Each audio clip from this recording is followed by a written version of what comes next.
Hi hello welcome to Thursday morning. இன்றைக்கி காலையில் பார்த்திங்கன்னா கோலமெல்லாம் போட்டுட்டு கொஞ்சம் சிங்கில் பாத்திரமெல்லாம் இருந்தது. ஸோ அதெல்லாம் கழுவி வச்சுட்டு ஒரு அடுப்பில் பருப்பு வேக வச்சுட்டு இன்னொரு அடுப்பில் சாப்பாடெல்லாம் எடுத்து வச்சாச்சுங்க. ஸோ சாம்பாருக்கு சின்ன வெங்காயமெல்லாம் கொஞ்சம் உரிச்சு வச்சுட்டேன். பொரியலுக்கும் பெரிய வெங்காயம் கொஞ்சம் வெட்டி வச்சாச்சு. ஸோ பீக்கங்காய் தான் சாம்பார் வைக்கலான்னு சொல்லிட்டு பீக்கங்காய் வெட்டி வச்சுட்டு பீக்கங்காய் தோல் வந்து பார்த்திங்கன்னா நல்லா கழுவி எடுத்துகிட்டு அதை துவையல் பண்ணிக்கலாம் அப்படின்னு சொல்லிட்டு கடலப்பருப்பு உளுந்து பருப்பெல்லாம் போட்டு வரமிளகா பீக்கங்காய் தோல் எல்லாம் போட்டு ஒரு பக்கம் வணக்கி விட்டாச்சு. கூடவே தேங்காய் போட்டு துவையல் ரெடி பண்ணுறக்காக இன்னொரு அடுப்பில் வந்து பார்த்திங்கன்னா மண்சட்டியில் பீக்கங்காய் சாம்பாருக்கு வரமிளகா வெந்தயம் சீரகம் எல்லாம் போட்டு கடுகு உளுந்து பருப்பு போட்டு தாளிச்சுட்டு சாம்பாரெல்லாம் கூட்டி வச்சுட்டாச்சுங்க. பருப்பெல்லாம் போட்டு ஸோ தேங்காயெல்லாம் அரைச்சி ஊற்றி சாம்பார் எல்லாம் ரெடி ஆயிடுச்சு. கொஞ்சம் புளிக்கரைசலும் ஊற்றியாச்சு. ஸோ இன்னொரு அடுப்பில் வந்து பார்த்திங்கன்னா கொஞ்சம் ரசம் பருப்பு ரசம் எடுத்து பண்ணியாச்சுங்க.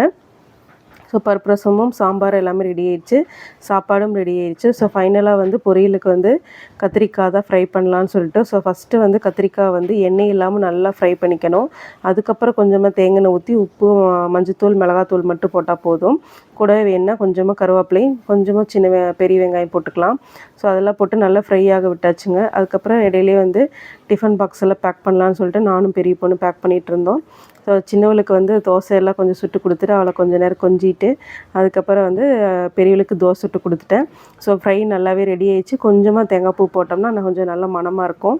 ஸோ இன்றைக்கி ஸ்நாக்ஸ்க்கு பார்த்திங்கன்னா அவங்களுக்கு வெள்ளரிக்காய் தான் நல்லா வெட்டி கொஞ்சமாக தொண்டை பிடிச்சிரும் ஒவ்வொருத்தங்களுக்கு. அதனால் கொஞ்சம் உப்பு லைட்டாக மிளகாத்தூள் போட்டோம்னா தொண்டை பிடிப்பு இருக்காதுங்கிறதுக்காக வெள்ளரிக்காயெல்லாம் வெட்டி ரெடி பண்ணிவிட்டேன். ஸோ லஞ்சுக்கு பேக் பண்ணுறதுக்கு வெள்ளரிக்காவும் சாம்பார் சாதம் கொஞ்சமே கூடவே பருப்பு ரசம் மிக்ஸ் பண்ணி டிஃபன் பேக் பண்ணியாச்சு. பெரிய ஸ்பூனெல்லாம் ரெடி பண்ணி பேக் பண்ணிகிட்டு இருந்தா. ஸோ ஃபைனலாக சாப்பாடு சாம்பார் ரசம் கத்திரிக்காய் போட்டு அப்படியே ஃப்ரையும் அதுக்கப்புறம் பீக்கங்காய் தோல் துவையல் எல்லாமே ரெடி ஆயிடுச்சு. தோசை வச்சு சாப்பிட்டாச்சுங்க. ஹஸ்பண்டும் பொண்ணுகள் எல்லாமே அப்படி கிளம்பிட்டாங்க.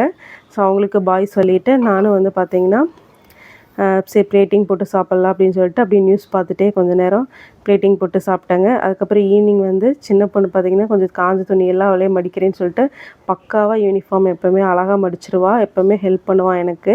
நைட்டுக்கு பார்த்திங்கன்னா அழகாக வத்தல் வறுத்துட்டு கொஞ்சம் சாப்பாடு இருந்தது. அது கூட கொஞ்சம் வெங்காயம் பெப்பர் உப்பு அதெல்லாம் போட்டு பச்சை மிளகாலாம் போட்டு ஆம்லேட்டு தான் நல்லா மணமாக தேங்காய் ஊற்றி ஆம்லேட் போட்டு சாப்பிட்டாங்க. சூப்பராக இருந்தது. தேங்க்யூ.